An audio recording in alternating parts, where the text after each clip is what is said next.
Esto es Desaforados, un podcast dedicado al anecdotario teatral desde la perspectiva de sus víctimas, con Claudia Romero, Sergio Villegas y Pepe Valdés.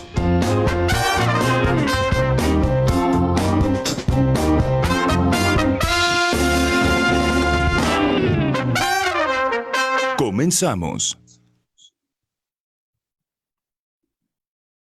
Haz lo bien que digo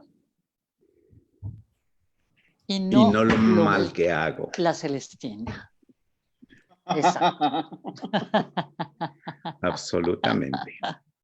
Muy bien, Oye, Claudia Romero. Sí. Cuéntanos. Pues estamos bien contentos porque está con nosotros Tito Vasconcelos. Muy pedido por todos los posts que escuchas. Sí, Muchas y además gracias. ahí con muchos cuestionamientos y que nos hable de toda su trayectoria en este Vía Crucis que ha sido ver nacer un movimiento que hoy es público. Aunque, ¿sabes qué? Me dieron ganas de cambiar la frase por la que dijiste hace ratito, la que dijo Villegas que habías dicho. Ni se aceleren, que esto es más bien somos un mercado. Exacto. Un nicho Nos comercial. descubrieron, ¿no? como mercado. Pero cuenta la anécdota bien, Romero. Tito Exacto. estaba en el Zócalo Pues resulta un templete. que, a ver, Sergio sí, tenía, Villegas, no sé, cuando 3 era años, niño, güey. Ajá. exacto, era pequeñito y Ajá. convenció a sus papás de que lo llevaran al Zócalo a una manifestación, marcha gay o algo así, ¿no? Y entonces, Tito Vasconcelos dijo esta célebre frase que yo ya no me la aprendí, pero era como Villegas. Ni se hagan ilusiones. Si nos aceptan ahora es porque nos han descubierto como mercado, no porque nos quieran, sino porque nos quieran vender cosas. Exactamente. Una cosa así. Y yo dije, eso es muy cierto. Eso es muy cierto. Y Pero bueno, la verdad nos acompaña es que sí. Tito. Pues lo mismo Nos les pasó a los hippies, ¿no? ¿Qué hippies, Romero? Ya no hay hippies. Jotos sí seguimos sabiendo. Hippies No, pero ya lo no. mismo les pasó a los hippies. No, Bueno, pero lo mismo les pasó a ahora los son- hippies en los 60 cuando pasaron a la Quinta Avenida, Ahora son hipsters. ¿no? Ah, perdón. Romero, estás confundida. Eso es otra cosa. Hipster Bueno, es como Sergio Villegas, No, que ya yo no estoy tiene, hablando de mi época. en su casa los ingredientes ya no pueden ser de una sola palabra. Ya no puede tener sal. Ahora tiene que tener sal rosada del Himalaya cagada por esquimales. exactamente. Ya no puede Si no, tener no puedo miel, sazonar. sino tiene que tener miel de agave mexicano traído de las montañas. Pues la verdad, sí. La verdad disfruto mucho todo eso, pero es más por jotería que otra cosa. Oigan, nos habían pedido Pues- mucho la presencia de Tito y queremos hablar con Tito antes de discutir miles de otros anuncios muy importantes y cosas y agradecer a los patreones.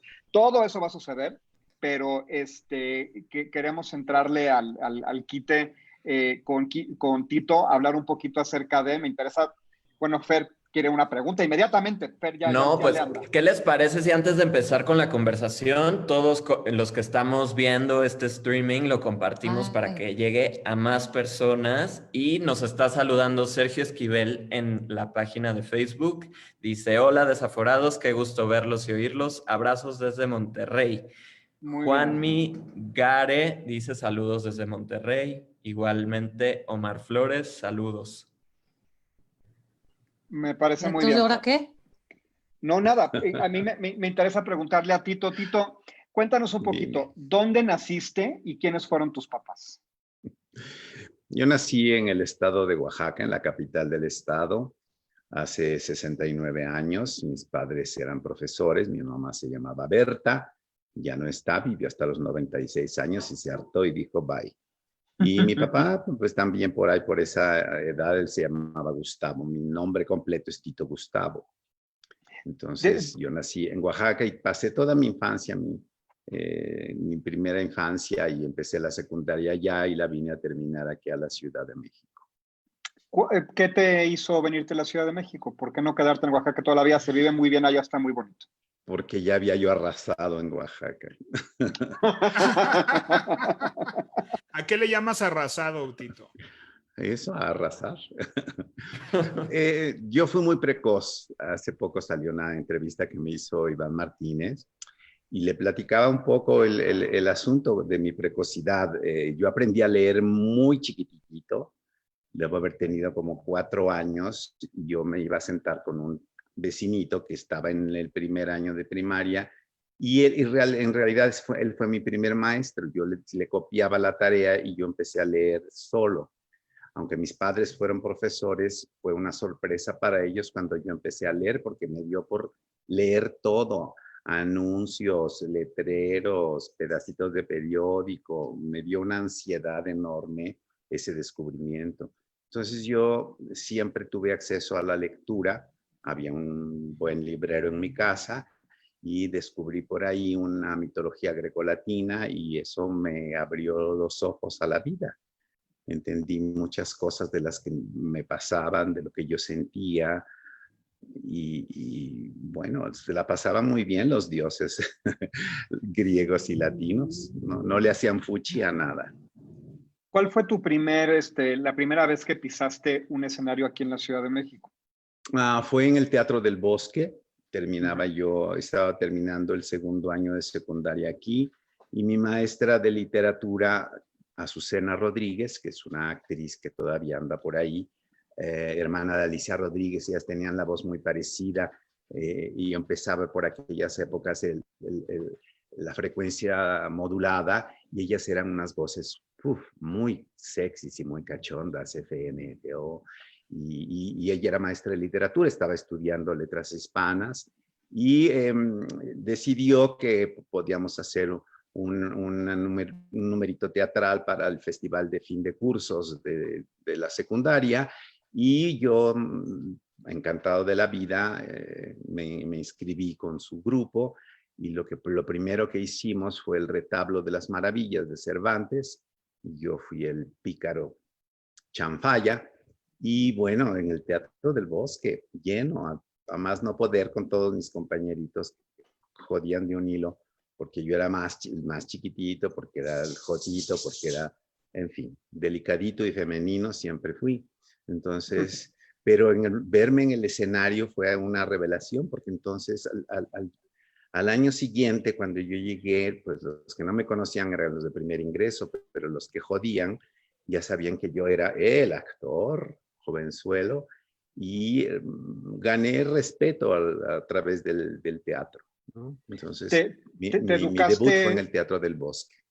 ¿Te educaste más profesionalmente? ¿Estudiaste alguna carrera en teatro o Sí, empecé la carrera en el Instituto Nacional de Bellas Artes, en la Escuela de Arte Teatral, antes de que fuera nacional, cuando estaba en el auditorio, allá en 1972 me inscribí en esa escuela, estaba yo terminando la preparatoria, pero en la preparatoria también hice teatro. Lo primero que hice teníamos derecho a una materia optativa y busqué las materias optativas y eran natación, fútbol americano, teatro, pues obviamente escogí teatro.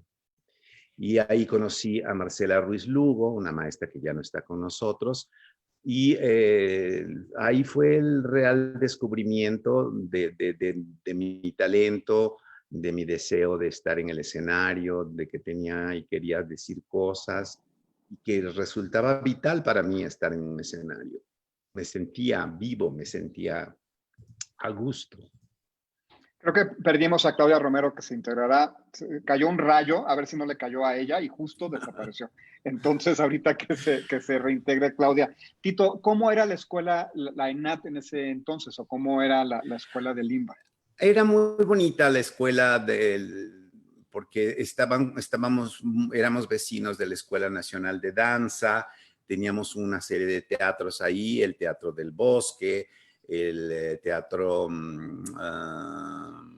el Galeón no se fue después, pero justamente por esos años en los que yo estaba ahí, se hizo el Galeón, el Teatro Redondito, ¿cómo se llama? El Granero y el Teatro Orientación.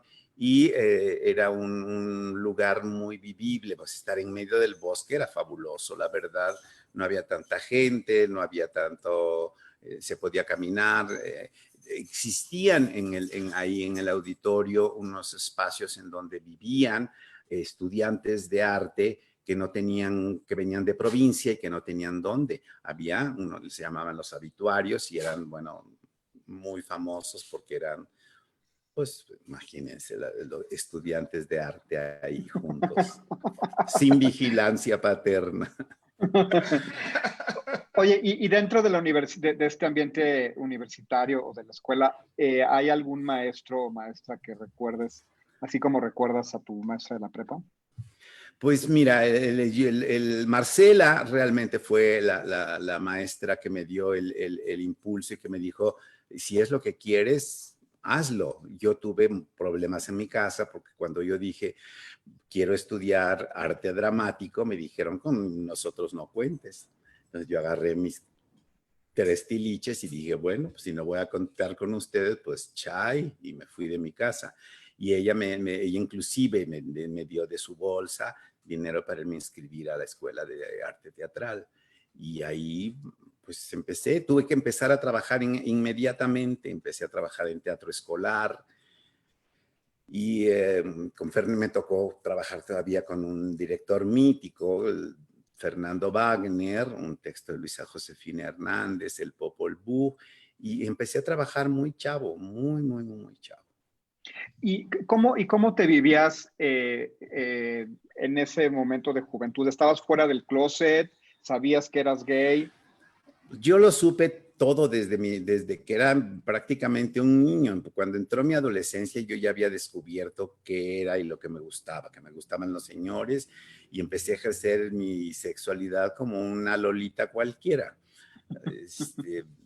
Yo, como leí mucho, y leía todo lo que estaba a mi alcance y empecé a sentir algo raro, porque además yo no supe que el ser gay o ser homosexual estaba mal hasta que quise hacer mi primera comunión y tuve que hacer la confesión.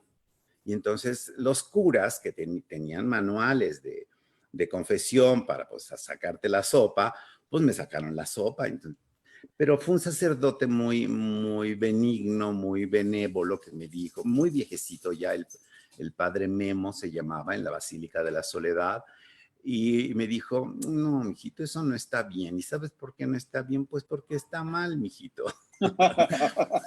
5 Padres Nuestros y 5 Aves Marías, y ya no lo hagas. Y lo de haber sabido, Pues de haber sabido que así de fácil. Otra vez, ¿cuál es la receta, maestro? Salió barato. 5 Padres Nuestros y 5 Aves Marías. Tan, se acabó. Lo voy a anotar. Será parte de la rutina diaria. Y lo dejas de hacer, esa es la parte más importante. Exacto, pero ya no lo hagas, porque no está bien. Súper bueno, sí. Entonces, pues yo llegué aquí también a vivir, porque en Oaxaca era una ciudad muy pequeñita todavía, en 1959, 60, 61, que yo salí de por allá, pues tenía yo 11, 12 años y era pues era muy peligroso, y yo fui una intrépida buscadora de peligro, porque mi curiosidad era más grande que el miedo. Entonces hice barbaridad y media y empecé a tener una relación muy mala con mi madre. Y pues mi madre estaba ya como desesperada, entonces llegó a mi rescate una hermana mía que ya vivía aquí en la Ciudad de México, y de la que me salvé, porque hubiera terminado en portada de alarma seguramente. Me quedaba en Oaxaca. A ver, aquí tenemos escuchas que dicen, Vladimir Secúa, primero que nada dice, déjenlo hablar, es que así empezamos siempre, pero ya después nos callamos. Eso es normal. La Vane Morada, hola, saludos, Mistito Vasconcelos.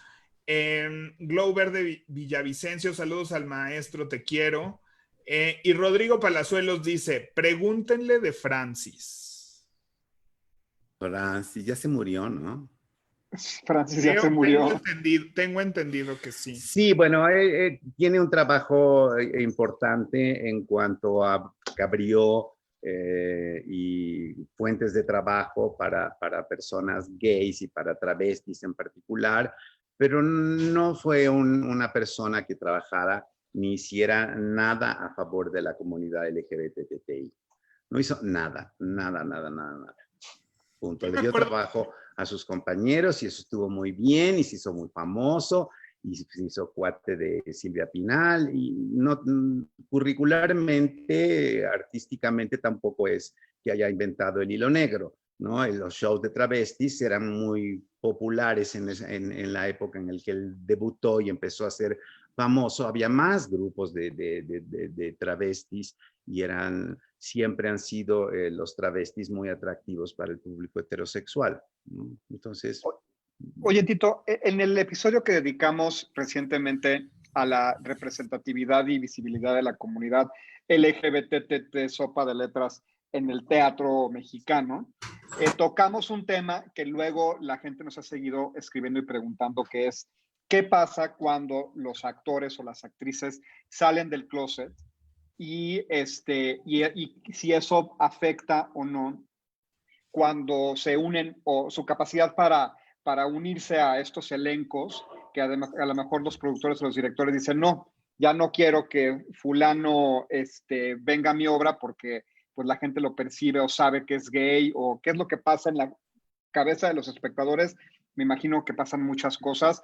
Aquí Claudia Romero se dedica a hacer castings y audicionar a mucha gente, y creo que podemos desempacar un poquito ese tema. Me gustaría saber contigo, ¿cuándo saliste profesionalmente del closet y si eso afectó tu camino profesional? Mira, yo salí del closet de manera oficial y en escena en 1980 a través de un espectáculo que se llamó Y sin embargo se mueven, que dirigió José Antonio Alcaraz, un gran hombre de la cultura mexicana, y fue una producción de la Universidad Nacional Autónoma de México en un teatro ya desaparecido, el Teatro Arcos Caracol, y fuimos muy arropados. Fue un espectáculo que realmente planeamos como un trabajo testimonial de homosexuales mexicanos que habitaban la Ciudad de México, y un par de actrices amigas nuestras solidarias, que fueron Delia Casanova y Carlota Villagrán, que ya está en otra dimensión. Y los actores éramos Homero Wimmer, que tenía ya una carrerita bastante interesante como joven galán, había trabajado ya con Julissa en Jesucristo Superestrella y en una puesta en escena de una comedia musical sobre los Beatles. Yo venía ya de haber trabajado con Nancy Cárdenas en una puesta en escena de Pedro Páramo, y habíamos hecho el año anterior, sin embargo se mueven, una adaptación de Claudine en la escuela, que era el tema lésbico, y Fernando López Arriaga y Gustavo Torres Cuesta, que tenía una carrera como actor y joven director en la Universidad Nacional Autónoma de México, y éramos un grupo bastante fuerte y bastante representativo. Fuimos muy arropados por el gremio musical, tuvimos músicos extraordinarios apoyando este proyecto, que de hecho era una revista musical mexicana. Y yo ya tenía una trayectoria como actor, y ya los críticos, porque entonces había críticas de teatro, había críticos de teatro y había crítica de teatro. Ahora hay una nueva corriente renovadora sobre crítica, que eso es muy interesante que está sucediendo, pero en aquella época, bueno, la crítica se dividió, ¿no? Hubo gente que dijo, ay, esto es una terapia colectiva, ¿para qué? ¿Dónde está el teatro? ¿Por qué frivolizan este asunto tan serio? Y la verdad es que el teatro que abordaba temas homosexuales nos presentaba siempre como personajes que había que esconder, y había que negar, y había que dejarlos como pues en los rinconcitos, ¿no? Y este espectáculo pues era una salida del closet espectacular, con música, muy divertido, muy alegre. O sea, el asunto no éramos nosotros, el problema era un grupo social que no entendía que teníamos derecho a tener derechos.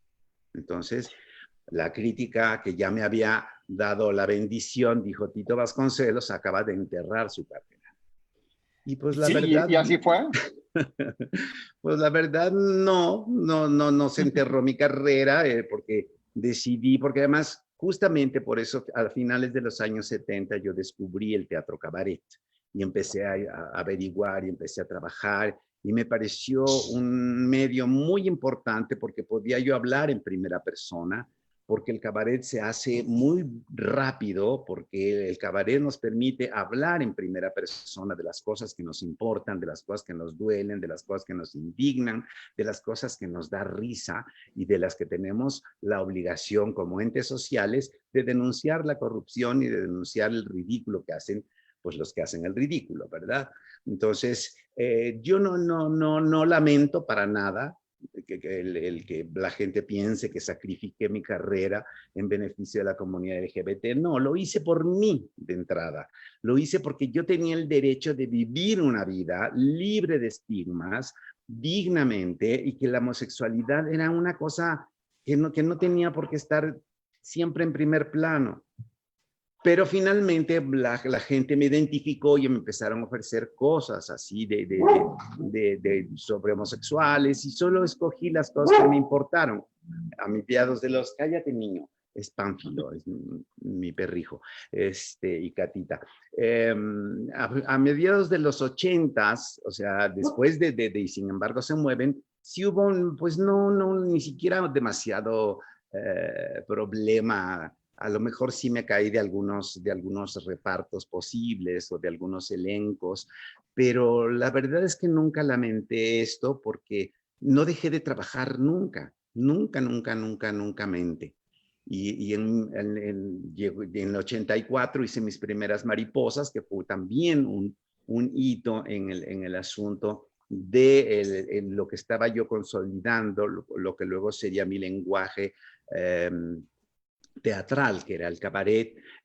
Las Mariposas fueron una revista musical que se estrenó en el Foro Shakespeare, cuando estaba a punto de quebrar ya el Foro Shakespeare, porque no iba ni Dios, se presentaba por ahí. Yo hice Las Mariposas en 1984, hicimos 350 representaciones de las primeras Mariposas, y eso salvó de la ruina al Foro Shakespeare, ¿no? Entonces, por ahí, Romero oye, ¿cómo la sientes? librería. Sí, bueno, pero yo entré posterior a ese suceso y sí fue, a Héctor Fuentes le costaba mucho trabajo levantar eso. Y ahí conocí a Homero Bimer precisamente. No, a Homero lo conocí antes, perdón.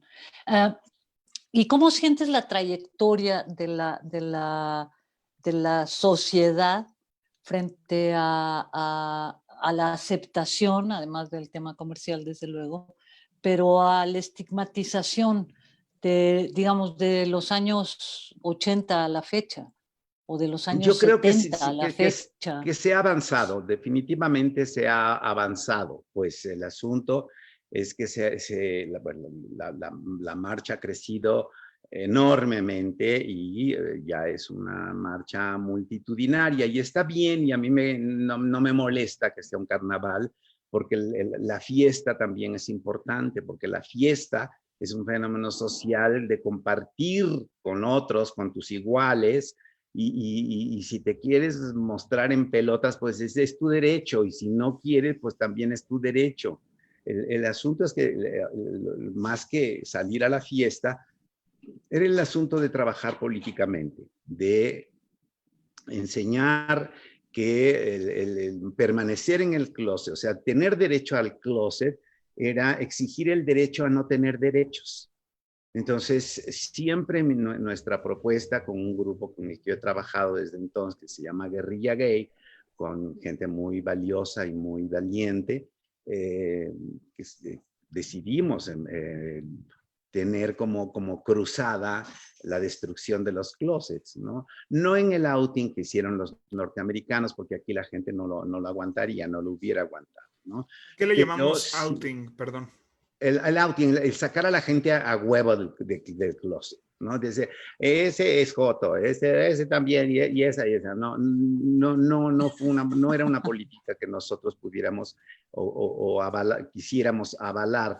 Había personajes como Carlos Monsiváis, por supuesto, que bueno, tenía un closet de cristal, no necesitábamos sacarlo, pero había gente que consideró en su momento que Carlos Monsiváis tendría que haber dicho públicamente que era homosexual, ¿no? ¿Nunca lo dijo, Tito? Nunca o sea, no lo ocultó, pero nunca lo dijo, nunca hizo una declaración al respecto. Tipo Juan Gabriel, de lo que se ve en su derecho. pregunta y eso.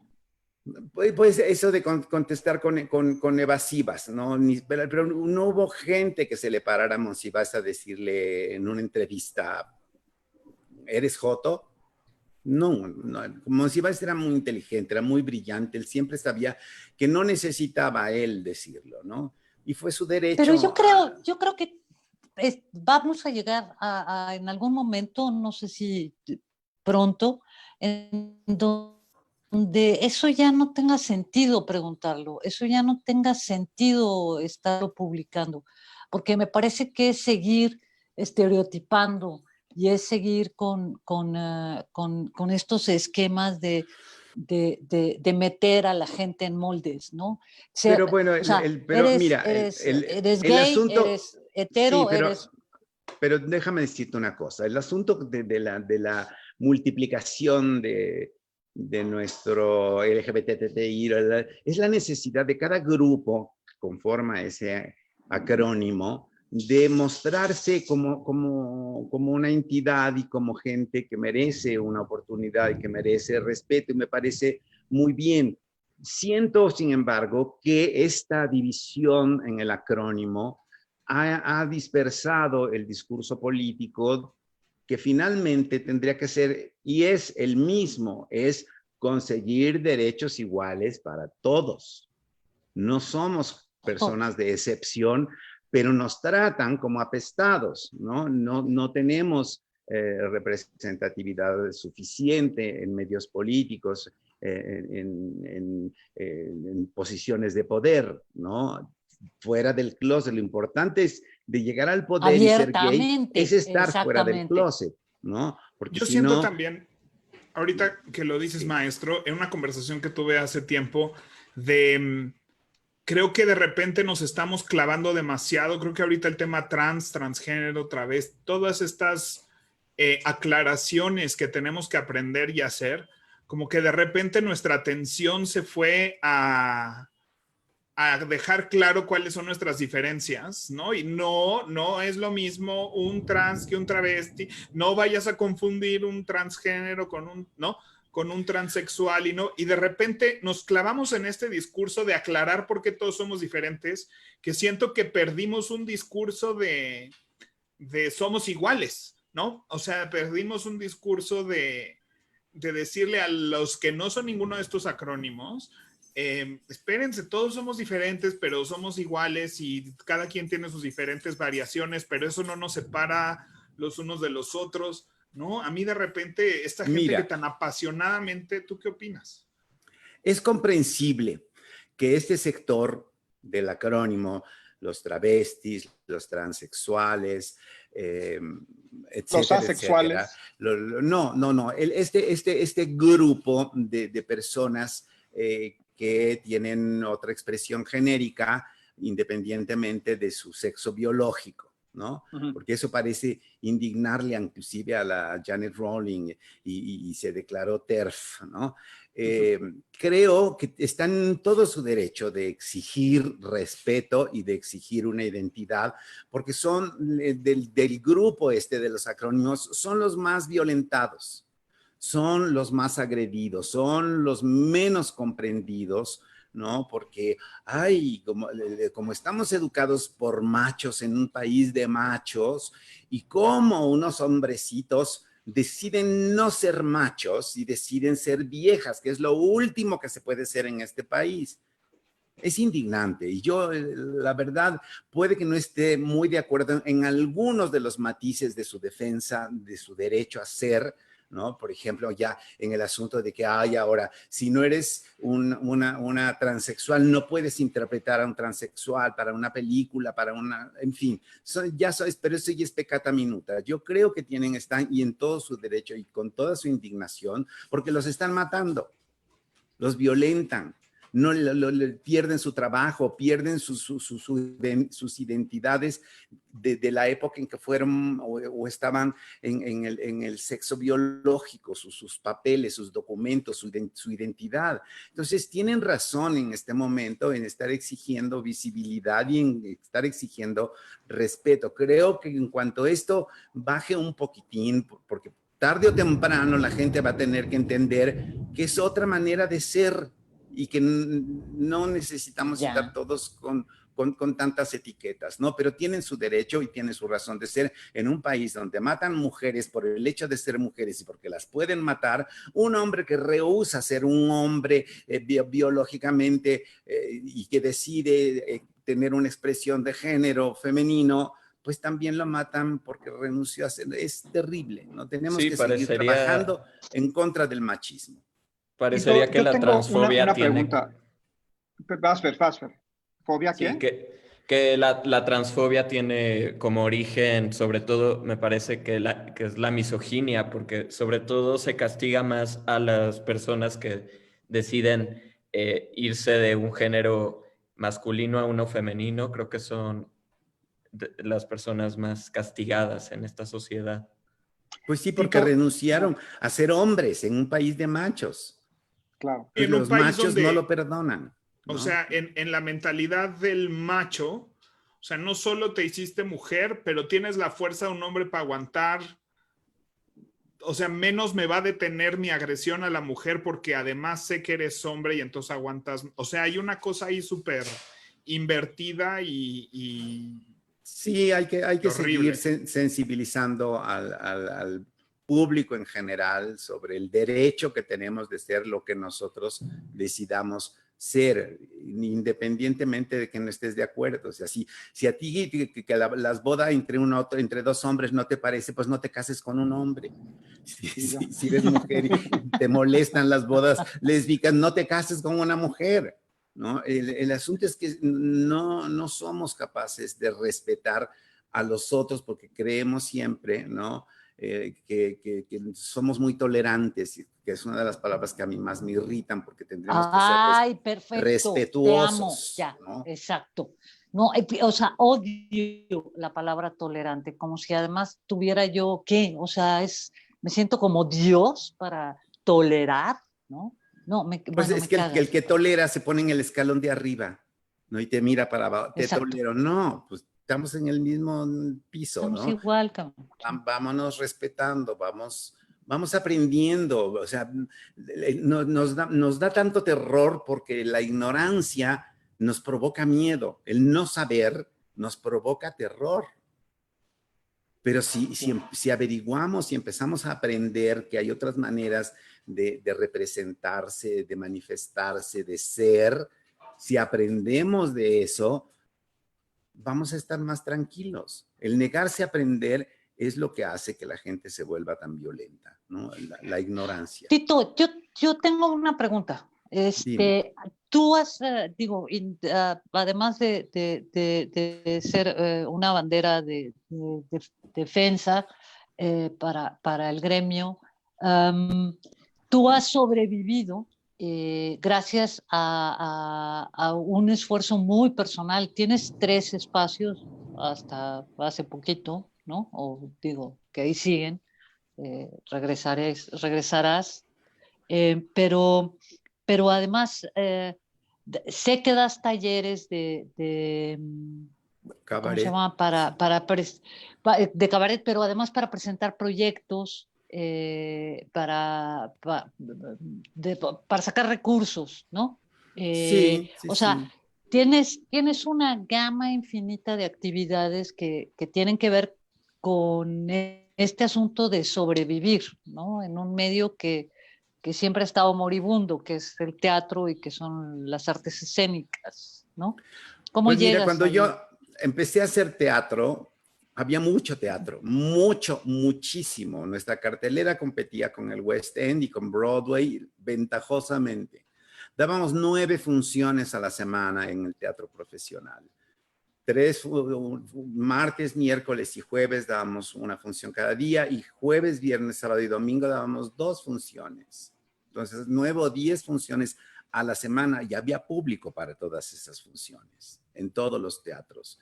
Y no había redes sociales y si uno quería ir al teatro compraba o no la edición vespertina de los periódicos donde estaba la cartelera de teatro y uno se iba al teatro.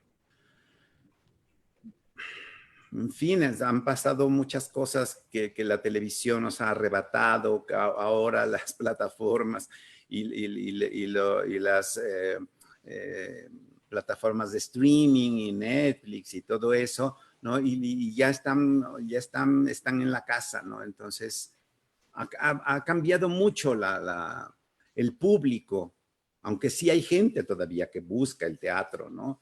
Pero, y ahora a lo que nos enfrentamos en este momento es a la incertidumbre de cuándo podremos regresar a lo que teníamos antes, ¿no? Aunque lo que teníamos antes ya era malo de por sí. Tú mencionaste que del teatro brincaste al cabaret, pero me gustaría sí. tocar un poquito, uno, darle una definición que sé que es muy escurridizo, quizás describir a ciencia cierta lo que es el cabaret, pero para todos los teatreros que nos escuchan que no han presenciado un espectáculo de cabaret, ¿cómo lo definirías tú? Y sobre todo, cuando comenzaste a hacer cabaret, ¿sabías que ya estabas haciendo cabaret? ¿Fue como una cosa muy consciente? ¿O es algo que, sí? Mira, ¿Cómo definirías tú yo ese cabaret?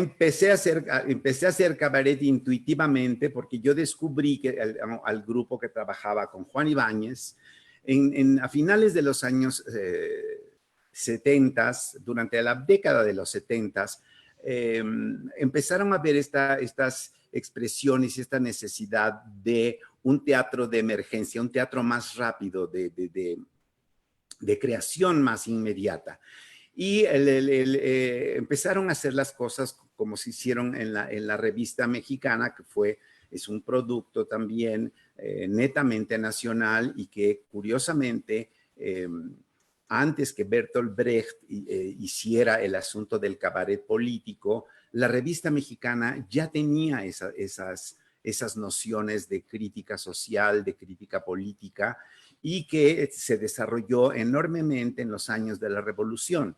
O sea, ya venía del teatro español de fin del siglo XIX, principios del siglo XX, las revistas, las zarzuelas, el género chico, el género ínfimo, canciones picarescas, todo lo que en algún momento dado fueron elementos que conformaron lo que es el cabaret ahora, y que viene de Europa y que son más de 300 años de historia.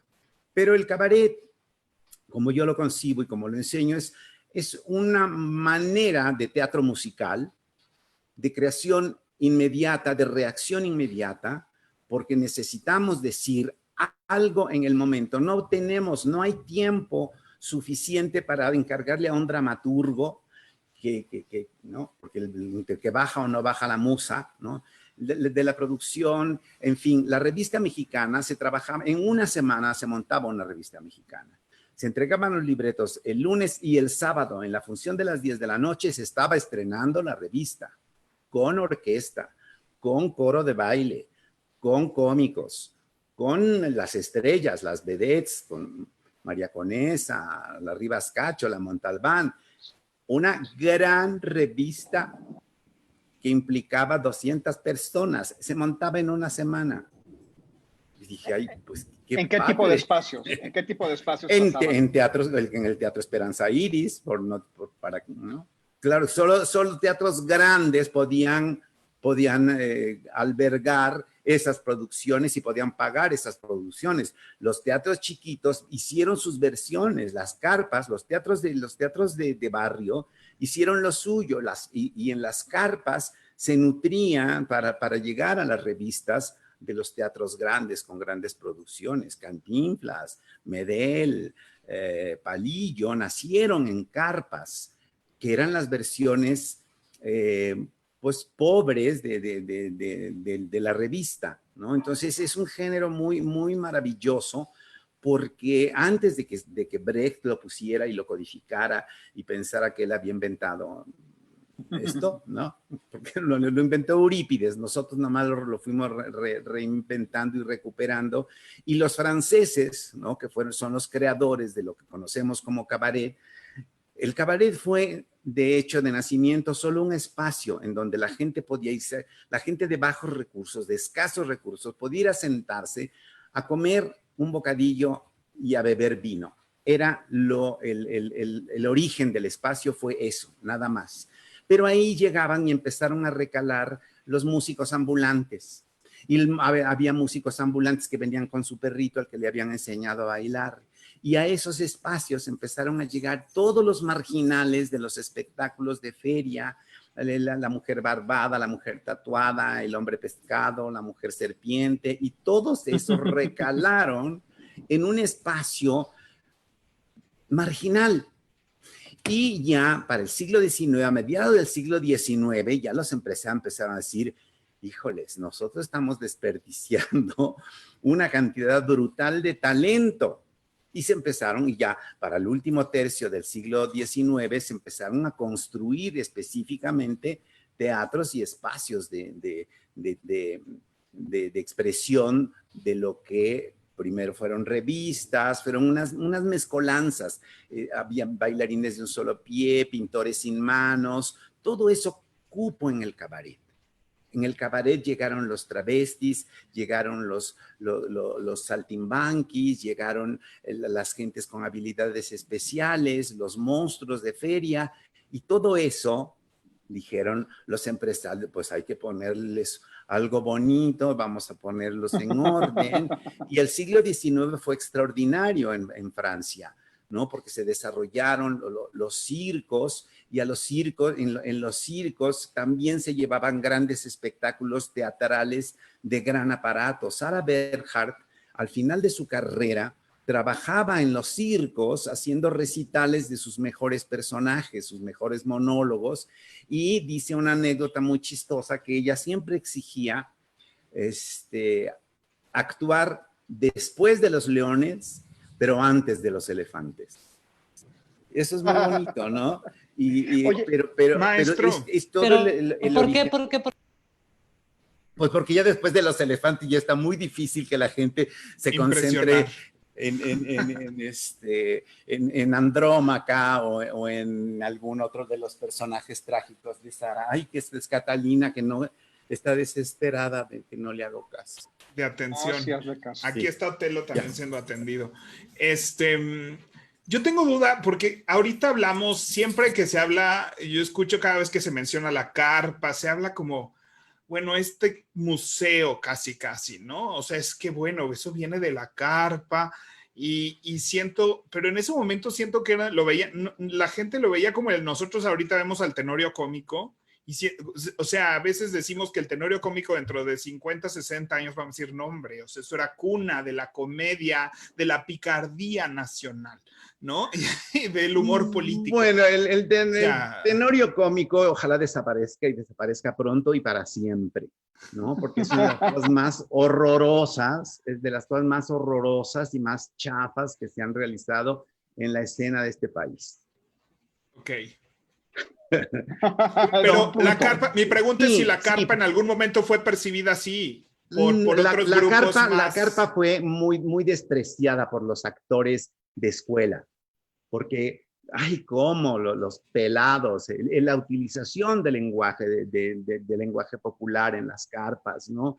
Que cuando pasan, y bueno, lo vemos en el proceso que tuvo Cantinflas, ¿no? Que de ser el peladito Cantinflas en la cantina Inflas, de ser un borrachito, perdió la borrachera cuando empezó a ascender en popularidad, y ya en sus últimas épocas de cine ya dictaba clases de moral como el señor ministro, el profe, y se volvió un señor muy decente y que dictaminaba lo que sí y lo que no se debe hacer.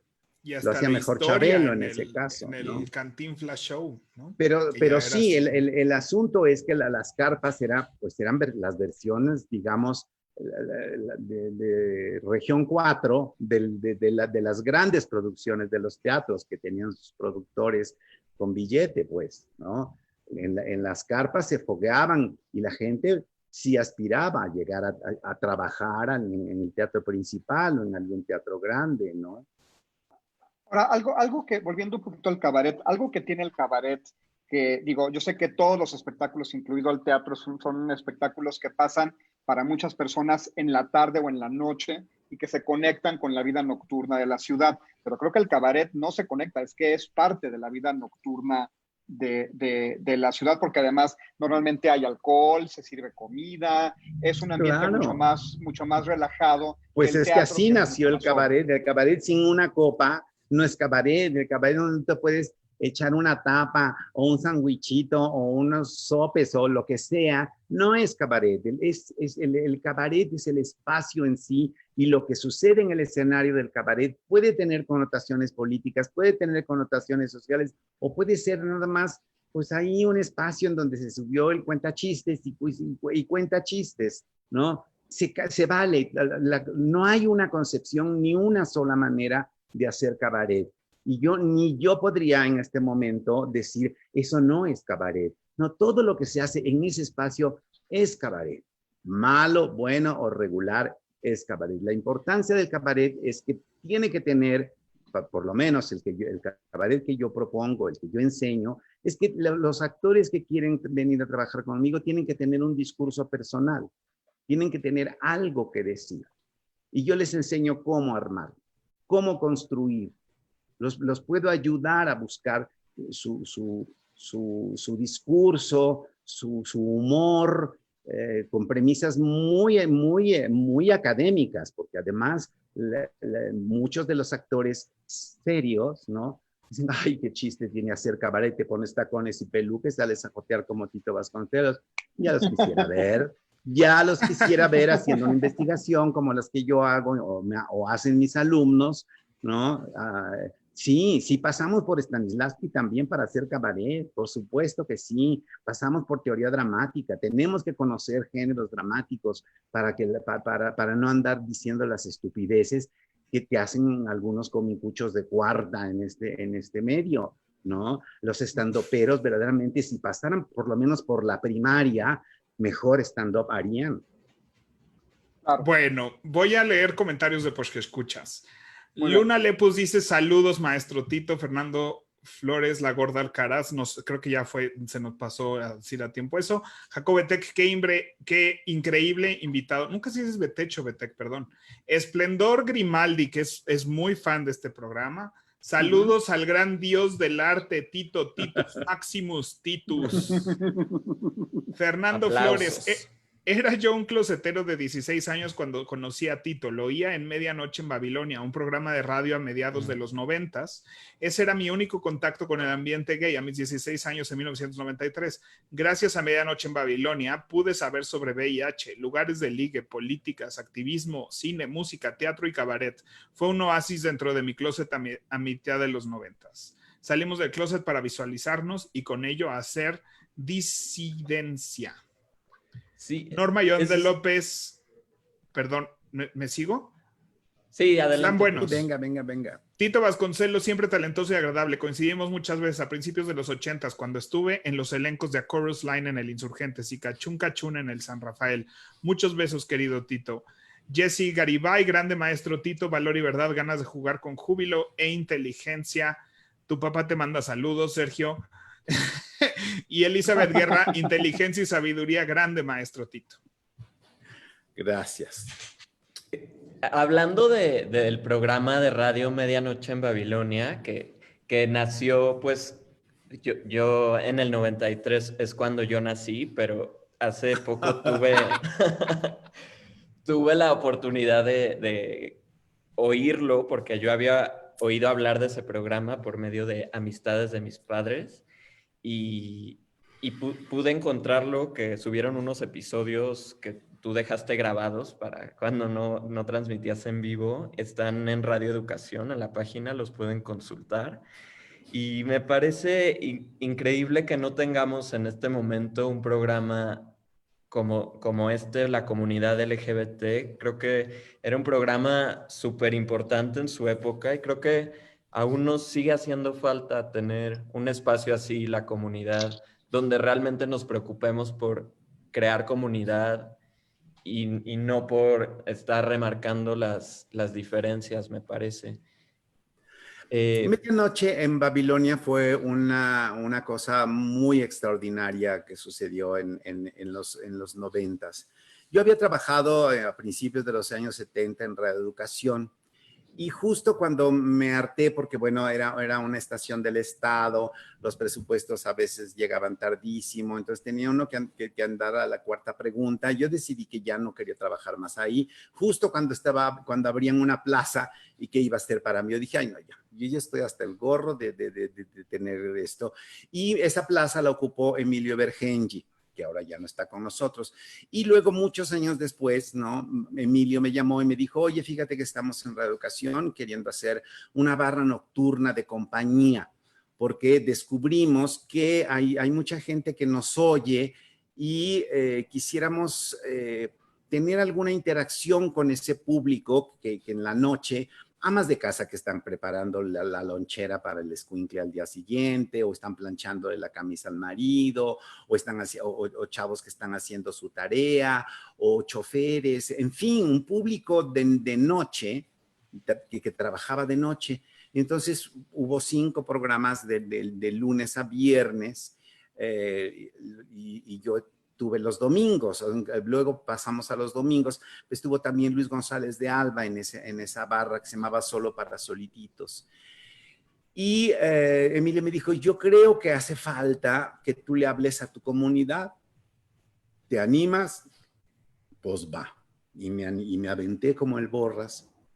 Y estuve 8 años con ese programa, y en ese programa nacieron cosas importantes. Era lo que ahora son las redes sociales. Fue en ese momento, en esos 8 años, Radio Educación, que fue siempre una estación muy inclusiva y muy abierta y muy solidaria con la diversidad. Entonces, no solo la diversidad cultural en general, porque transmitía música de todo el mundo, y había programas para todos. Y en ese programa pasaron todos los que pudieron pasar, y se crearon grupos o sea, se encontraron personas que estaban desaparecidas o en los extremos de la ciudad. Surgieron no 1 ni 2, 3 grupos de travestis heterosexuales. ¿Puedes tú creer eso? ¿No? Y grupos de adolescentes gays que no podían acceder a centros de diversión, pero que necesitaban información sobre VIH. Bueno, creo que hicimos un gran trabajo con Javier Lizarraga, que se anexó a ese programa, con Jesús Calzada, Luis Armando Lamadrid, Antonio Alcaraz.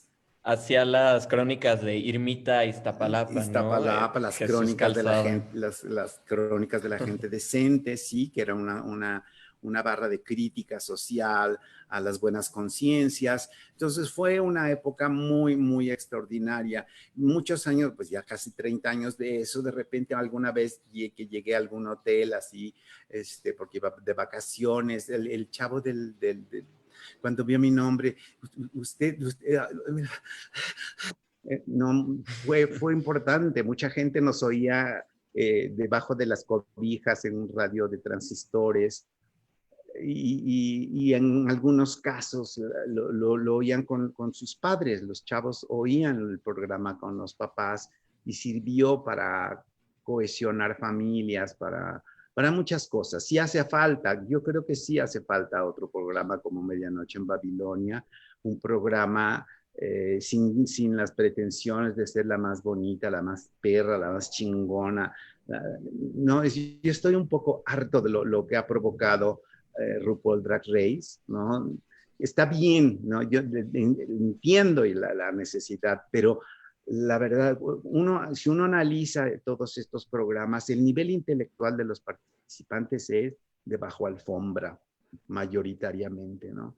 Sobresalen los que han estudiado, los que tienen otras cosas que decir, y creo que falta apoyar esa inteligencia, y está bien, pues si quieres ser la más bonita, pues está chido. Pero también hay que cultivarse, hay que aprender otras cosas, ¿no? De aprender a comer. Yo creo que todo, en esos realities, como que el conflicto es lo que vende, entonces pareciera que todo el tiempo quieren generar conflictos. Pero yo siento que, o sea, sí, de acuerdo, no estoy haciendo un contrapunto, pero yo muchas veces justifico que la gente puede entrar a un tema por el entretenimiento y luego crecer sobre de eso, ¿no? O sea, siento que el entretenimiento es una puerta y yo siento que el entretenimiento barato, si quieres, porque sí creo que se basa en el conflicto y en la competencia de RuPaul's Drag Race, pero sí creo que abrió la puerta, sobre todo laboral, o sea, porque a fin de cuentas un drag vive de dar show y es un trabajo y mucho hay que explicar de que no es una identidad, ni mucho menos, es como si hiciéramos un show de danza, ¿no? O sea, es una ejecución artística, buena, mala, regular, ya cada quien dirá, pero creo que abrió a entender por lo menos de qué va, con sus defectos y sus virtudes, pero creo que por lo menos abrió a explicar de qué va el drag, ¿no? Porque, pues, o sea... No, y ha habido cosas extraordinarias, ¿no? Bianca del Río y Sasha Velour, y hay 2, 3 por ahí que son realmente notables porque les da vuelta a la piedra, ¿no? Y aparte tienen una cuestión estética, tienen una cosa artística que ofrecer, y hay otras que nada más están... ¿Quién puede pagarse la mejor peluca y quién puede ponerse las mejores tetas? Está bien también, pero creo que tendría que haber un poco más de rigor intelectual y pedirles un poco más de sustancia, ¿no?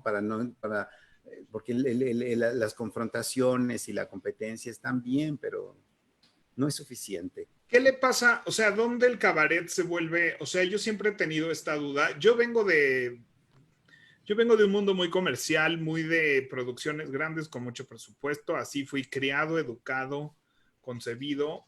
Y ahora tengo un interés muy grande por cambiar eso, por involucrarme en otras expresiones artísticas, escénicas y teatrales. Y ahí he encontrado yo mi renaissance en el teatro. Tiendo evidentemente siempre a tratar de empujar, o sea, tú me das un microteatro y digo, aquí le podríamos meter un dimmer y una consola de iluminación y programar, ¿no? Y voy a ver cabaret y digo, pero ¿por qué no tienen luz de baja? ¿Y por qué tiene un micrófono ambiental? Y empiezo yo a tratar de aventar así la producción hasta que quede como un bonito musical del Teatro Insurgentes, ¿no? Y entonces casi siempre que platicamos de estos temas, de otros tipos de teatros con los que yo no estoy familiarizado y estoy aprendiendo, siempre me cuestiono dónde está la línea donde deja de ser lo que es porque ya lo hice una obra de teatro, el musical Insurgentes, y ya no es el cabaret. O sea, ¿dónde está esa línea? ¿Existe? ¿O por qué hay como esta cosa de no, tiene que tener como crudeza, tiene que ser como chafón por excelencia, ¿no? O sea, yo le decía a Sergio, fuimos a ver un show de cabaret y le decía a Sergio, sí, todo muy bien, todo muy bien, todo muy bien, pero de verdad, me dice, no, es que si no pierde, y yo, híjole, me cuesta mucho a mí porque así fui criado, ¿no? Porque yo, pues así, tuve el privilegio de ir a una escuela donde me enseñaron a hacer teatro con un protocolo, ¿no? Con unas ciertas, punto de vista y procesos muy gringos, y luego llegar a México a hacer teatro grande en el Insurgentes, que tuve la oportunidad de hacer muchas producciones con Alejandro Gou y con Claudio Carrera y con Juan Torres y muchos productores. Ahorita que me gustaría explorar otras cosas, me cuesta trabajo saber dónde están esas líneas y por qué existen. Mira, yo dividiría un poco el asunto y la línea la pondría entre la sustancia del cabaret, el discurso del cabaret y el medio de producción, que son dos cosas muy diferentes, porque podríamos tener las plumas y las luces y la lentejuela y la luz exacta en su lugar y el micrófono adecuado y el espacio chingón, pero tener un discurso hueco, vacío, que no sirve para una pura chingada. Yo prefiero un cabaret con un discurso que te mande a tu casa con una tarea de pensar. ¿Qué estoy haciendo yo para evitar estas cosas? O sea, sí, vamos a reírnos del vicioso, de los personajes viciosos, porque finalmente es comedia. Lo que hacemos en el cabaret es comedia y nos burlamos de la gente viciosa, de la gente que es digna de que uno se burle de ella por sus errores, por sus equivocaciones y por sus vicios de carácter. No sirve de nada, o sea, para una producción de Las Vegas es cabaret, pero si no pasa nada, pues nomás qué bonitas las plumas, ay, qué padre, ¿no? Y las chavas bien buenas y los chavos qué buenos bailarines y a algunos se les nota y a otros no se les nota. Ok, ok. ¿No? Y el cabaret tiene que tener un discurso, debe tener un discurso, si no, pues no, pues ya, o sea, es otro tipo de cabaret, el que a mí me interesa y el que yo promuevo y el que quiero que mis alumnos hagan, es algo que a ellos les lastime, que les duela, que les indigne, eso a través de un espectáculo, de un producto artístico con humor. Ok. Claudia Romero. Yo tengo una duda. Hablas de burlarse del vicioso. ¿Eso no te pone en un lugar en donde vuelves a estar encima, en un escalón arriba? Porque eres tú quien define qué porque es lo estamos vicioso. hablando, porque estamos hablando son vicios de carácter muy notables. Los mentirosos, ¿no? Los lujuriosos. Si vemos, por ejemplo, Molière es uno de los grandes genios y además que logró hacer comedias perfectas que si las hacemos ahorita y las trepamos vamos a reconocer a los viciosos porque los seguimos teniendo, ¿no? Es el asunto de la comedia es que el personaje vicioso, ¿no? Afecta a toda su familia, ¿no? A su grupo inmediato. Y es corregible a veces, pero a veces es incorregible el asunto. En El avaro de Molière, por ejemplo, ¿no? Tenemos un personaje que no solamente es un miserable, ¿no? Con el asunto del dinero, mata de hambre a sus trabajadores, ¿no? Además es lujurioso, ¿no? Es un hombre lujurioso que quiere casarse con una chamaquita que es de la que está enamorado su hijo. Entonces es toda una serie de vicios de carácter que son punibles a través del ridículo. Estos personajes a lo que le tienen pavor es al ridículo, pero finalmente cuando se les confronta y se les hace pasar este ridículo, hay un saneamiento del alma. Además, una cosa que es muy interesante en la comedia, que nosotros como espectadores nunca nos identificamos con el vicioso, aunque seamos viciosos. Siempre conocemos a alguien que es así. No, es igualita mi tía fulanita. No, ¿te acuerdas de Perenganito? Pero aun cuando nos estén restregando a nosotros nuestros vicios, nosotros no los reconocemos. Es algo muy curioso el asunto de la comedia. Y una de las premisas iniciales para el cabaret es que no nos burlamos de las víctimas. Lo único que está prohibido terminantemente en el cabaret que yo enseño es que no se revictimiza. No nos vamos a burlar de las víctimas, ni vamos a hacer chistes estilo Platanito con los niños quemados del ABC, ni los chistes que hace la señorita, la hija del nadador, etcétera, etcétera, ¿no? En fin, el asunto es de otra manera. Sí, acaba de haber toda una polémica en redes sobre el clasismo y burlarse de ¿cómo se llama? De los prietos y yo soy prieta, o sea, digo, sí, a ver, razón de lo mismo. Sí, asunto no es hacer chistes de gordos o chistes de jotos o chistes de lesbianas, ¿no? Si vamos a hacer un chiste, no es porque sea joto, sino porque tiene un vicio. Ser joto es ser una persona con cualidades, con cosas, pero tiene un vicio. Es un mentiroso, es un grosero, es un abusivo, es X. No es que sea gordo. La senadora con C no se le critica, o la gente se ha ido en contra de su físico, pero es una mujer bastante torpe en su proceso intelectual, tiene un puesto que le pagamos nosotros con nuestros impuestos y ella se atreve a regañarnos, a insultarnos y a hacer propaganda. De eso nos podemos burlar, no de que esté gorda. Claro. Me ¿Sí encanta explico? torpe de su proceso intelectual. Exactamente. Pues sí. O sea, burlarse de alguien porque es gay, no, es porque es un mentiroso. O sea, ahora resulta, ¿no? En estos 2 últimos días, Eddie Small ahora ya es un perito en política. Es su Por Dios, politólogo ¿no? de la cabecera, ¿no? Sí, sí, Y, sí. y la gente se ha ido con ese ridículo personaje que él se inventó, que me imagino que lo debe divertir mucho, causar el estupor que causa cuando se presenta en esas extravagancias. Eso es lo de menos. Que tenga un discurso estúpido es lo preocupante. Cómo se vista y cómo se maquille y cómo se pega la gorra y no se le mueve y cómo se atreve a ir grabando una cosa que supuestamente es importante mientras va manejando. Así antes Sí, no yo estaba viendo ayer ese video, es que fue, la Romero no sabe ni quién es Edismol, luego te damos un propedéutico, Romero, pero el otro, estaba viendo ayer que estaba, Se me va a olvidar. estaba justificando la asistencia de AMLO a ver ahí a Trump, etcétera, y de repente yo dije, este güey viene manejando en el reflejo de sus lentes, se ve que con una mano agarra el teléfono y que con la otra mano agarra el volante, y yo dije, y luego la gorra que no se le cae, dije, qué peligro. Qué peligro. Y luego además toda la banda pro AMLO, que ahora ya es su politólogo de cabecera porque dijo algo que les pareció muy benévolo para ellos. Ahora resulta que Eddie Small es el politólogo que todos esperaban y Chumel sigue siendo un pendejo. Sí, yo espero que pronto haya un foro en donde la Legarreta hable de economía, Pati Navidad hable sobre el COVID, Edith Smolensky sobre política y Chumel sobre los postres, ¿no?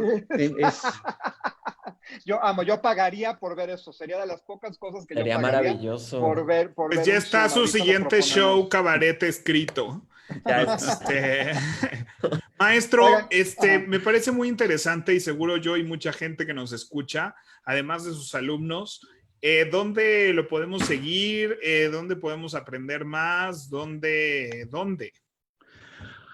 Ay, pues estoy en redes sociales, solo me da la vida para atender el Twitter y para atender el Facebook. Entonces estoy en los dos, estoy como Tito Vasconcelos. En el Twitter estoy como @7 y latina minúscula T o B chica y Tov. Okay.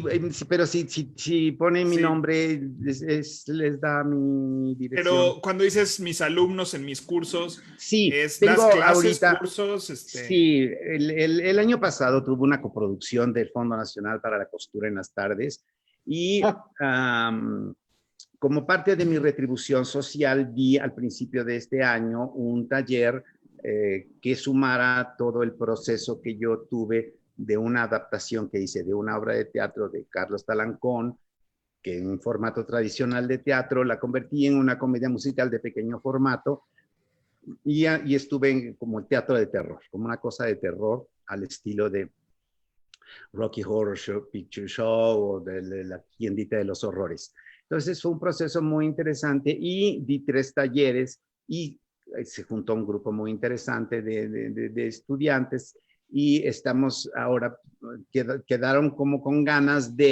y empezamos a trabajar revista mexicana. Entonces ahorita tengo un taller en línea de revista mexicana. No admito nuevos ahorita, pero pronto habrá una posibilidad. Pues estoy trabajando con ellos revista mexicana. Estamos trabajando el asunto de la misoginia, del machismo y de la violencia contra las mujeres y contra lo femenino a través de la revista musical y a través de la revisión de todo el cancionero mexicano que todos traemos incrustado en el corazón y que cantamos letras que no nos damos cuenta que estamos soportando, que estamos dándole pábulo al machismo y que pues como las cantamos mientras tenemos unos tequilas arriba, pues no importa, ¿no?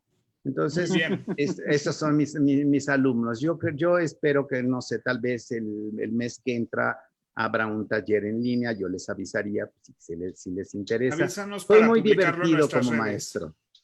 Soy Me muy lo divertido imagino. como maestro. Nos mandaron, Enrique Torremolina, que es un amigo de este programa, nos mandó un comentario y me gustaría hacerte estas 2 preguntas que él nos manda. Primero, pues nos dice, me gustó mucho que hablaran sobre la visibilidad LGBT más en el teatro, como hace 2 episodios hablamos. Con el tema del casting, siento que hay una capa más profunda de cuestionamiento. ¿por qué tenemos un problema con el suspension of disbelief cuando un actor gay o afeminado interpreta a un personaje heterosexual y no parece, entre comillas, heterosexual?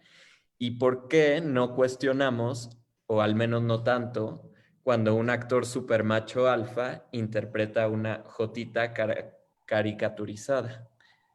No estoy sugiriendo que tenga la menor idea de cómo se hace un casting y no creo que el teatro sea el responsable de resolver nuestras percepciones de género y orientaciones sexuales, pero creo que aquí hay una discusión súper rica. Sí, yo creo que ahí la responsabilidad es del creador artístico que permite que el macho alfa haga una jotita caricaturizada o lo que suceda.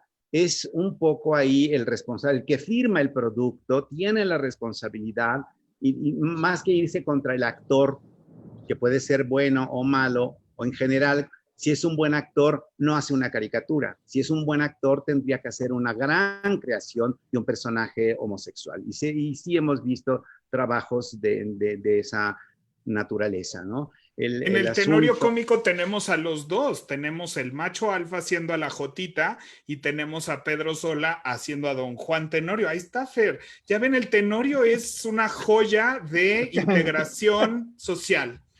Perdónalo, no sabe lo que dice. Ahorita lo adelantada a su tiempo. Adelantada a su tiempo. Yo creo que ahí es una cuestión de gusto y el responsable es el que firma ese espectáculo, el que dirige ese espectáculo y el que acepta ese casting. Yo creo que si Bisoño es el productor, pues ya puede uno entender las cosas, ¿no? Pues entiendo la pregunta de Enrique Torremolina, pero yo digo, tal vez aquí Fer y yo podemos discutir esto como lo hemos discutido 20 veces.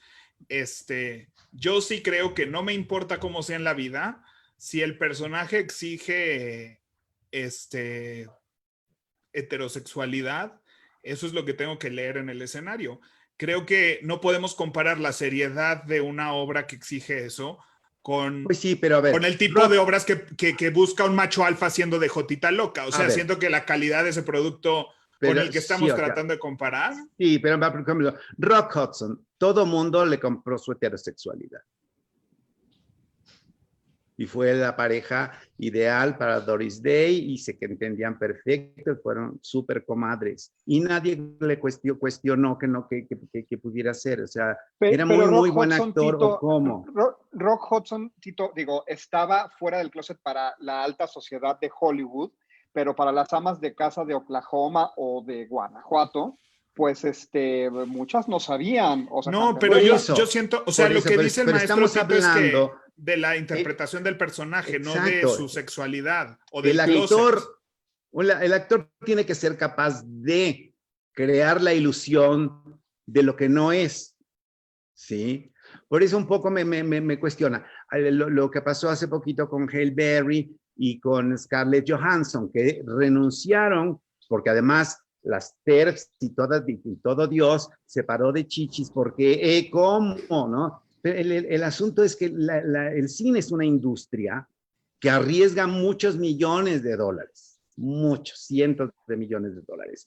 Y el productor y el director deciden que quieren a esa personalidad porque les parece que, por supuesto, tiene la calidad histriónica para interpretar lo que el personaje quiere. Si se les fueron encima y ellas, muy sabiamente, para evitarse ser odiadas y ser detestadas por el resto de sus vidas, decidieron renunciar a estos papeles. Está bien. Les habían ofrecido que interpretaran papeles de mujeres trans. Ajá, de hombres trans. De hombres trans. Sí, pensé que de mujeres trans, tipo lo que hizo Hilary ¿cómo se llama?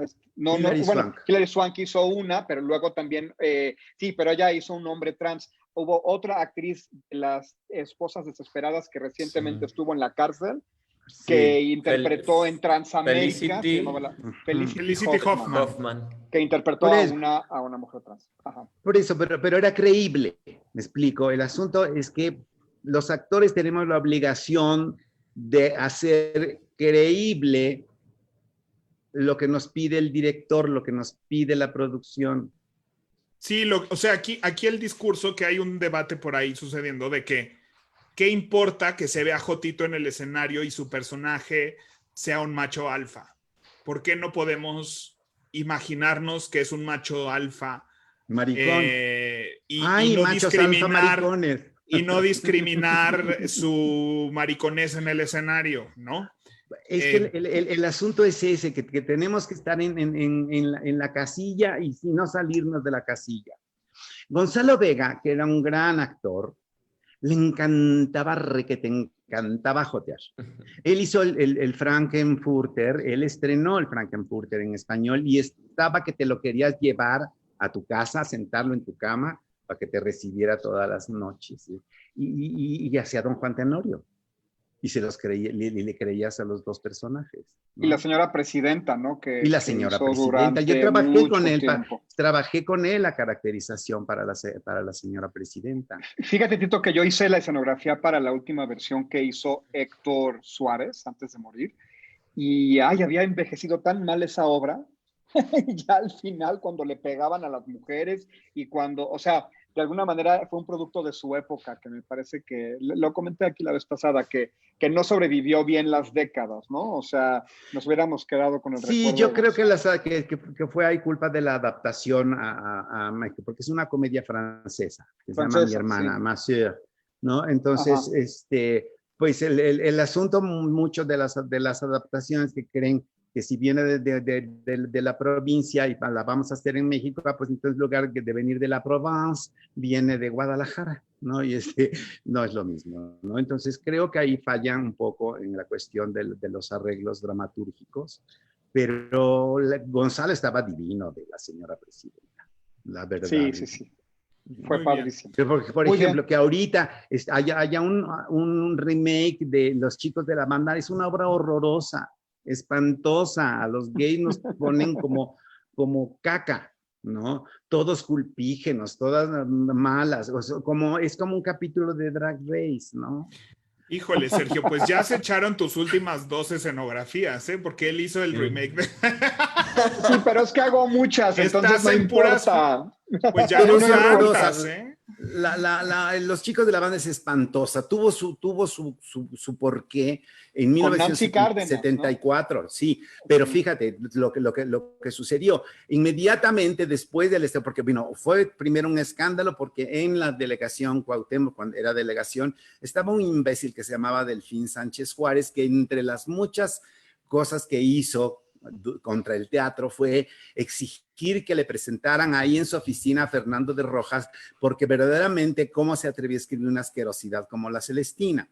De ese nivel era el tipo, ¿no? Entonces él dijo que Los Chicos de la Banda sobre su cadáver y no hizo todo, pero entonces en la delegación Benito Juárez, que no me acuerdo quién era el delegado ahí, pero ofrecieron el Insurgentes y los chicos le fue muchísimo mejor a Los Chicos de la Banda en el Insurgentes, porque iban a estrenar en el Frufru. ¿Sabes cuánto tiempo estuvo ahí en el Insurgentes? No sé, pero mucho. Pero la ves horrorosa. Pero en ese momento era la única obra en donde el elenco entero, ¿no? Los personajes eran. Pero inmediatamente del estreno hubo rueda de prensa para decir que Carlos Cámara era heterosexual, que Ricardo, que el papá de Lolita Cortés era heterosexual, que Sergio Jiménez, que era heterosexual, que Sergio Klañer, que era heterosexual. O sea, todos machines, menos Rodolfo Rodríguez, que era la jotita quebrada, ¿no? Entonces es horrenda la obra. Y que terminen todas yendo a misa en la mañana, el jotito de la casa que va a misa. No, es horrenda. No entiendo por qué la volvieron a poner, la verdad. No Tenemos comentarios de los escuchas. Tato Ávila dice: un saludo a Don Tito. Recuerdo las desveladas en Radio Educación y su medianoche en Babilonia. Andrés Chacán dice: y el espectador no tiene que saber la vida y orientación del actor para saber que está interpretando algo adecuadamente, como cuando piden mujeres trans, pero ponen a hombres con peluca porque las mujeres trans no se ven lo suficientemente hombres y la gente no entiende que es un personaje trans. Mira, creo que eso es interesante. es ahí, en La Casa de las Flores, ¿no? El personaje trans es verdaderamente un señor con peluca. O sea, por más que él quiere, no le sale. No es buen actor, punto. Ajá. No se lo crees porque no es buen actor. Claro, pero ese caso que estaba describiendo Fer, recientemente vi un documental ahora en Netflix con una actriz trans que justamente decía eso. La verdad es que guapísima, totalmente femenina, ya lleva mucho tiempo desde su transición, y decía, es que ya no me contratan ni para hacer personajes trans porque no me la creen que soy trans, ¿no? Porque ahora sí que, como dicen ellas, pasan, ¿no? Y entonces parecen demasiado mujeres, y hay veces que los productores quieren a alguien con gestos más masculinos para que la gente pueda entender que es un personaje trans desde lejos. Ahora Pero sí es que una ya tontería. son los vericuetos. Es una tontería. Esa es incapacidad de los directores. Ya, o sea, el asunto es ahí. Por más que le intenten, hay cosas que no, si no eres buen actor, no se va a poder, pues, no se va a poder. Por ejemplo, hay una cosa que hicieron la otra versión en cine del show de terror de Rocky, y la chica, ¿cómo se llama? Está la de... Magenta. Magenta. No, Black is the new, the Orange is the New Black. Orange is the New Black. Uso. Laverne Cox. Laverne Cox. está para patearla como Frankenfurter. Está para patearla. Es mala actriz. Y el personaje es un travesti, no un transexual. Entonces, sí, es un travesti de Transilvania transexual, que es diferente. Exactamente. Fer, ¿hay más comentarios?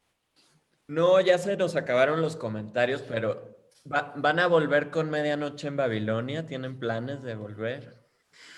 Pues si hay alguna estación de radio como interesada, porque hacer en radio en internet, no. Una estación de radio, radio. A lo mejor podrías, en Radio Educación, a finales del año pasado, que hicimos un evento por su aniversario 96, hablé con con un par de productores allá, y a lo mejor, pero pues bueno, vino el asunto con la pandemia, bueno, no nos permite hacer planes a ningún plazo por este momento, ¿no? Pero sí, a mí, si surgiera quien esté interesado en producir radiofónicamente y en patrocinar, porque evidentemente tiene que pagarse, tiene que ser autosuficiente, pero yo creo que podría ser autosuficiente en una estación de radio, aunque fuera en AM, ¿me explico? O un podcast, digo, porque ahorita a la generación, o sea, toda esta gente que nos está escribiendo que en su juventud closetera era muy importante tener información. Creo que ahorita una juventud closetera no escucha el radio, mucho menos AM. Pero creo que el alcance que tiene la radio es... Pero la radio la oyes en el automóvil. En un horario tendría... Sí, la radio es otro rollo, rollo. Yo crecí en mi infancia en Oaxaca. La televisión llegó ya cuando yo había salido de Oaxaca. Entonces, toda mi cultura fue auditiva. Yo oí muchas radionovelas. El Corazón Salvaje la oí en radionovela primero. Y muchas de las telenovelas de Caridad Bravo Adams, yo las oí primero. Y yo me crié en los personajes y yo me fasciné con el asunto del audio. A mí el radio me parece un medio extraordinario. Muy bien. Permite seguir haciendo otras cosas, ¿no? Mientras escuchas. Lo es extraordinario. Pues muchísimas gracias por haber estado aquí con nosotros. ¿Cuál es tu maldición? ¿Qué? La favorita.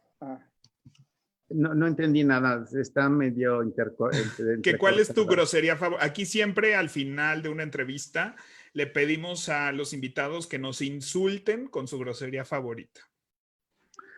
Ay, es que el asunto... Es que tengo es que muy amplio mi vocabulario de insultos. Cultívanos.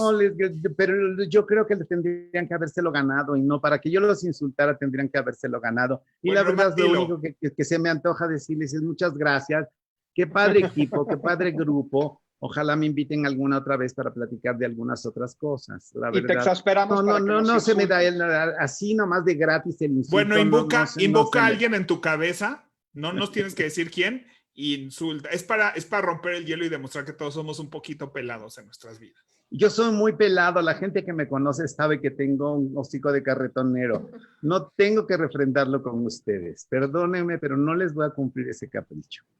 Muy bien. Oye, Tito, muchas una gracias. última pregunta. Los nombres de tus espacios, de tus 3 espacios, ahora Mis que espacios regresemos. son los cabaretitos, cabaretito, punto. Tenemos nuestra página cabaretito.com y estamos, o sea, vamos a empezar a trabajar en el área que tenemos licencia y posibilidad de restaurante, que es el Punto y Aparte. Está en Amberes número 63. Yo creo que la próxima semana estamos habilitando con todos estos protocolos que se inventaron, se sacaron de la manga, ¿no? Los tapetes, en fin. Pero necesitamos trabajar porque la verdad ya no tenemos dinero para seguir manteniendo, pagando las rentas, que son rentas muy altas en la zona rosa. Entonces, vamos a empezar a trabajar y a lo mejor ahí les pido que me ayuden, que me echen una mano con promoción, porque sobre todo porque es terrible lo que viene, ¿no? Vamos a tener que replantearnos toda nuestra interacción social. Estamos muy acostumbrados a abrazarnos, a besuquearnos, a apapacharnos y a toquetearnos, ¿no? Y los gays, bueno, que necesitamos, ¿no? Sentir que el cuerpo recibe, pues vamos a estar como monjas de clausura, ¿no? Aunque podamos convivir más de cerca, y eso tenemos que reaprenderlo, porque no sabemos estar sin toquetearnos. Pues sí. Muchas gracias. Oye, Tito. nos insisten mucho en que digas una maldición Que más ya exótica dijo que conozcas. no, Claudia O se Romero, queda para la se próxima queda visita. pendiente para la próxima. Ni modo, Raquel Gisela. Sí. Sí, ni Sí. modo. Muchas gracias. Es que además para mí no son groserías, es otro uso del lenguaje, entonces tiene que tener como contexto.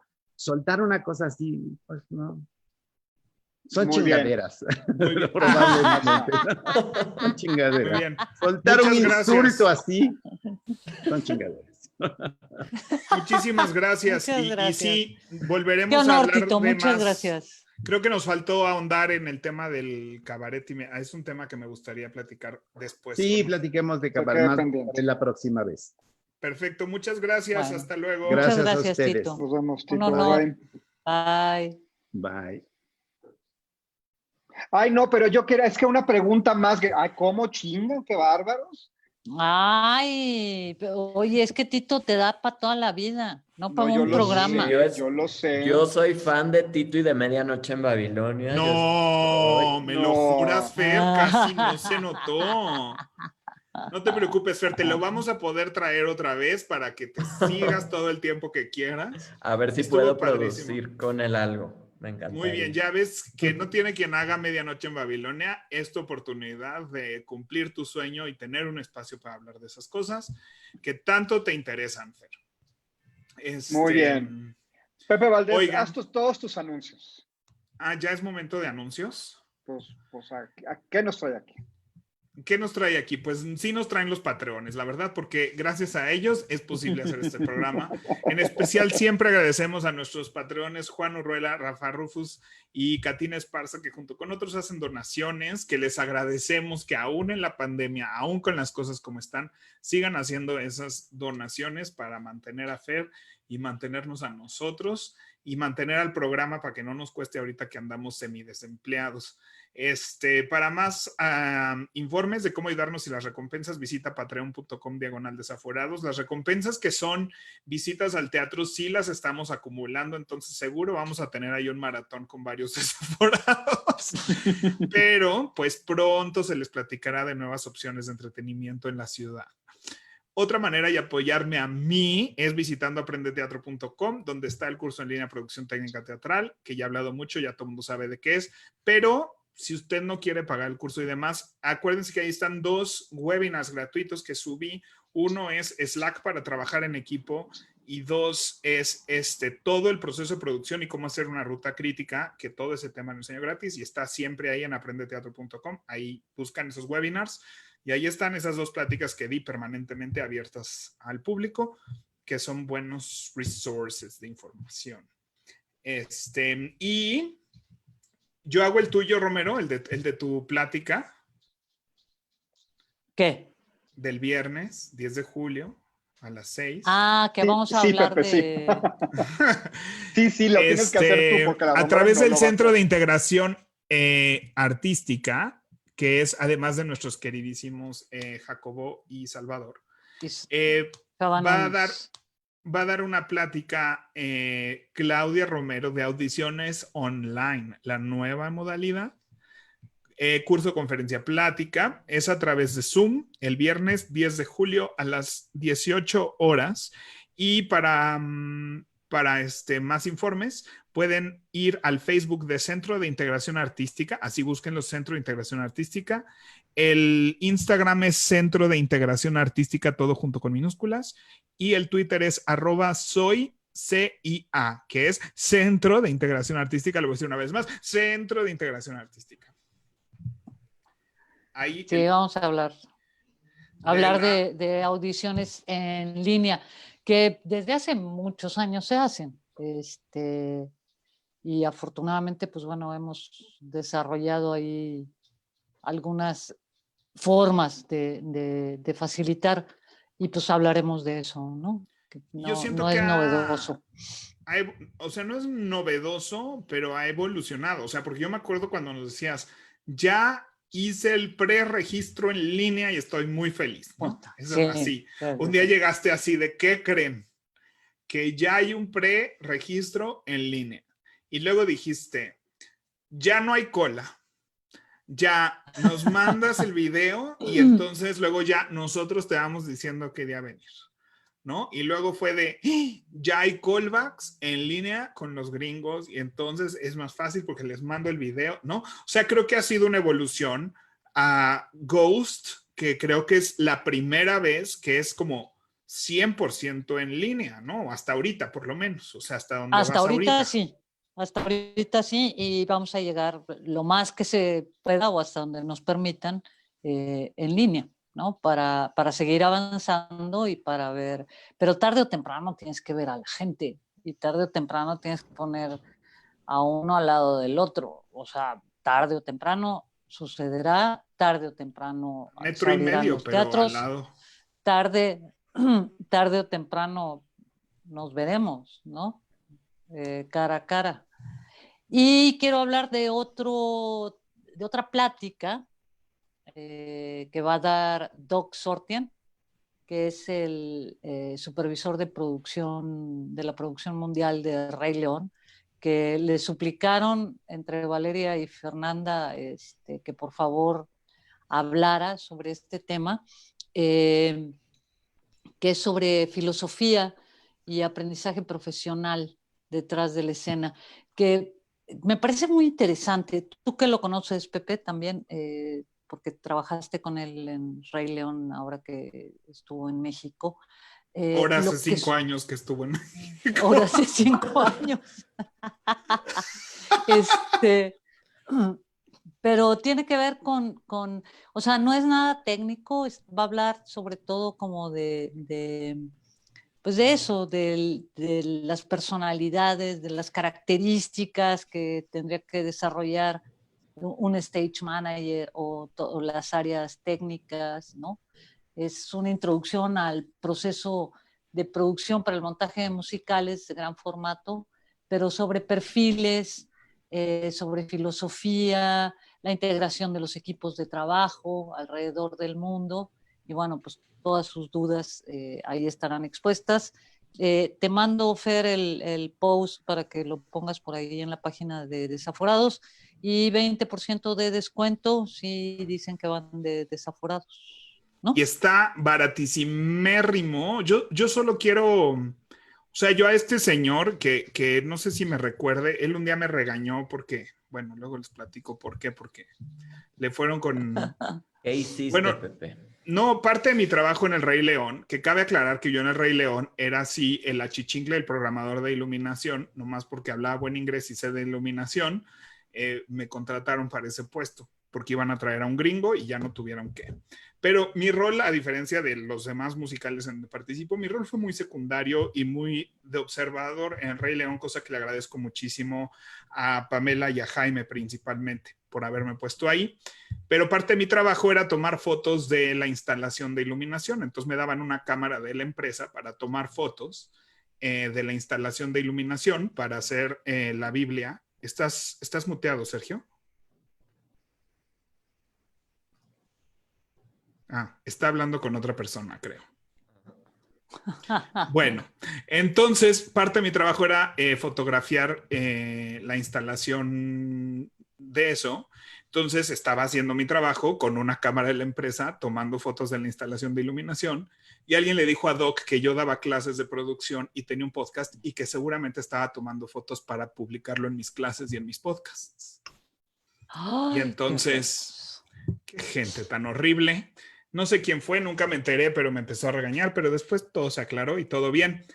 Sin embargo, lo que iba a decir es que le aprendí muchísimo a ese hombre. Tuve el privilegio de estar en un asiento de espectador del proceso y yo dedicándome a lo que se dedica el hombre en el Rey León, yo no en el Rey León, de cómo manejaba sus calendarios, cómo hablaba con la gente, cómo planteaba sus objetivos. Porque le decía al de iluminación, o sea, todos sabemos que este objetivo para mañana no es realista, ¿verdad? O sea, todos sabemos que no hay forma de que hagamos estas 7 escenas mañana, ¿verdad? O sea, el ritmo al que vamos. Me dice, por supuesto, pero él siempre debe estar empujando para ver qué tan lejos podemos llegar. Práctica que después agarré y entendí su valor. Y también fue una persona que, aunque yo era la persona número 523 que llegó a trabajar al Rey León, el primer día que yo llegué a trabajar, llegó, me sacó una foto, tuvo una conversación de 5 minutos conmigo donde se presentó él, me presenté yo, me preguntó de mi vida, de mi puesto, de mi experiencia y me dio la bienvenida a la producción. O sea, siendo la persona que era él en la producción y el rol que yo tenía dentro de esa producción, para mí fue muy impactante que llegara a hacer ese registro, porque era un procedimiento para Disney Theatricals, pero que lo hiciera de una manera donde me hacía sentir que yo, si tenía una duda, cualquier persona de las 500 y cacho personas que trabajaban ahí, podías acercarte a la cabeza de la producción y preguntarle algo. O sea, abrió esa puerta, cosa que también le aprendí. Son esas dos cosas que yo en 2 patadas me cayó, me sentó en mi lugar y me dio lecciones que usé para toda mi vida. Y por eso me muero de ganas de esta plática. Iré a verla. Gracias a Valeria, Claudia y toda la gente que convenció a este hombre de hacerlo de verdad. Vayan, es una persona que les estoy diciendo que en 5 minutos me enseñó 2 de las más grandes lecciones como productor ejecutivo. Entonces hay mucho que aprender de este hombre. Oigan, tenemos comentario de una que escucha sobre el episodio anterior. Liliana Cid nos escribió vía Instagram y nos puso: saludos a todos. Solo quería compartir que soy la más feliz de esta opción de teatro online. Vivo en Canadá y cuando he ido a México no he tenido tiempo de ir a ver todas esas maravillosas obras de las que hablan. Así que ahora ya tengo mis boletos para Agotados, que se presenta este sábado con Alan, y para Edificio San Miguel, que va a estar este viernes Sergio Zurita. Ojalá después de la pandemia sigan algunas obras online para los que no podemos ir físicamente. Nos haría enamorarnos más del teatro. Los quiero desaforados. Muy bien, Yo creo que esto va a continuar, ¿eh? O sea, yo no creo que... O sea, creo que se ha enriquecido el esquema del teatro y sospecho que vamos a continuar utilizando estos recursos, pero apostando también mucho a invitar a través de esto a que venga la gente al teatro cuando pueda venir, ¿no? Y O sobre sea, me todo, parece, Romero, sobre todo si resultan experimentos redituables o experimentos que aunque no son redituables en línea, sirvan como carnada para que venga la gente al espectáculo en vivo. Digo, habrá varios esquemas. Yo, ahora, si puedo hacer mi anuncio, la verdad es que ya pasaron un par de conferencias en las que participé con Experience Makers, Experience sin la E, y como dice, como Pepe bien aquí ha anunciado, muchos proyectos de estos organizadores de foros, eventos y experiencias. Y me tocó dar una plática acerca de patrocinios en el teatro, que estuvo muy interesante, y moderar hoy en la mañana un foro con Morris Gilbert, con Brisa Telles, del Departamento de Mercadotecnia de Mejor Teatro, y con Luis Salgado, un coreógrafo y director neoyorquino, y estuvimos justamente hablando de estas opciones online que probablemente llegan para quedarse. Les comento esto porque si ustedes, o sea, ustedes pueden comprar un boleto para estas conferencias, aunque ya no son en vivo, pueden ver las grabaciones, si están muy interesantes. Y ok. hablamos justamente de eso y le pregunté a Morris, ¿cómo ves este asunto? Todos los teatreros lo aceptamos a regañadientes, porque evidentemente no es teatro, porque evidentemente estamos tristes, nostálgicos, enfadados, enojados con el hecho de no poder hacer nuestra labor en los foros como queremos, pero definitivamente es algo que se va a quedar y es un mercado que hace que el teatro, el que se considera un mercado de nicho, de repente ese nicho pues sea un poco más grande. Probablemente seamos el mismo nicho, pero más grande para que una persona en Canadá o en Tampico o en Barcelona pueda ver una obra de teatro que yo sé que es un video. Yo sé, sabemos que es un video. Pero es que no, Pero ahorita no es que estemos escogiendo esto en lugar del teatro. O sea, y yo no creo que después sea, escoge si lo quieres ver en línea. O sea, yo siento que el que lo quiera ver en vivo lo va a ver en vivo y el que pueda verlo en línea lo va a ver en línea. Y hablando de eso, vi el viernes Hamilton. Hamilton es yo creo que es el primer musical de Broadway que estando en su pico de asistencia en vivo, sale en streaming, que es también una apuesta muy interesante, porque esta transmisión de Hamilton, ya lo había dicho, se hizo, se planeó y se anunció antes de que empezara esta pandemia. Entonces, el plan de grabarlo, o sea, grabar una obra en su clímax, ¿no? Si han salido otras obras, pero por lo general cierra la obra y entonces ya sale, o ya va a ser como Rent, ¿no? Ya va a cerrar y entonces ya hicieron esa última grabación en vivo de la obra para tenerla. Pero Hamilton es una obra que ahorita es muy difícil comprar boletos baratos o a precio normal. Siempre tienes que comprar boletos premium para verla, motivo por la cual yo no la había visto, porque por mucho que nos hubiera vendido Sergio Zurita y el mundo que Hamilton era una obra diferente a cualquier obra que se había hecho antes, yo decía, pues no creo que tanto como para que cueste el triple que cualquier otra obra que se ha hecho antes. Entonces yo no la había visto porque no iba a pagar $350 por verla. Entonces, pero sí, tenía muchas ganas de verla y estaba seguro de que era una buena obra. Y la vi por Disney Plus. Con chanchullo de VPNs y así. Caí en la trampa y no me arrepiento nada porque ahorita me gustaría platicarles de más cosas de eso. ¿Tú qué me juzgabas, Pepe? Yo te juzgaba, Fer, te juzgaba, pero ya no. Ahora gracias a Carlos Vidaurri y Fernando Cisniega que me guiaron en el proceso de Disney Plus. ¿Alguien más la vio? Digo, pasa a ver. no, yo sí la quiero ver, porque yo tampoco he visto la obra, me gustaría poderla ver. Hay también, chicos, perdón, pero yo a las 8 tengo otro Zoom. Dios mío, es que ya llevamos 2 horas en este episodio. Pero me encantaría verla y por ahí he de confesar que me mandaron un link también tramposo para bajarla y Yo no verla, hice ¿no? trampa, yo estoy pagando mi suscripción, ¿eh? Ah, ya sé, güey, pero pues si no hay Bueno, una, pues ¿qué onda? pues la verdad es que si quieren lo dejamos para el próximo programa para que lo vean y lo platiquemos Yo sí la todos. quiero ver el fin de Hay semana. que verla. Planeo verla. Bueno, entonces me voy a aguantar mis comentarios para conversar y no hablar yo solo para que aprendan. Sí. Y vean eso. Y si ya van a hacer chanchullo Disney Plus, no mamen las joyas de documentales que hay, qué pedo. Sí. El making of de Frozen, el making of de Disneyland y la historia de el Imagineer Story. A todos como artistas, creadores y hacedores de entretenimiento, tienen que ver esos documentales. No me quiero enterar de cómo se hicieron de esos documentales, pero tienen que ver esos documentales. Son clases magistrales de lo que hacemos y lo que nos dedicamos. Y en estos tiempos me dio claridad de qué quiero hacer con mi vida y el teatro. Entonces, estoy muy conmovido y muy emocionado por este proceso. Y pues ya. Entonces nos vemos la próxima semana. Hablaremos de Hamilton en profundidad porque creo que es una obra que ha hecho lo suficiente y se merece que nosotros 4 conversemos de una obra de teatro, que extraño mucho, mucho, mucho que hagamos eso. Entonces, Y el próximo programa hablaremos de un proyecto nuevo. Sí. Ay, nos lo vienen prometiendo desde hace no sé cuántos programas. Ahora sí. Esto va a ser como la jaula de las locas, así que nunca se va, no, más bien al revés.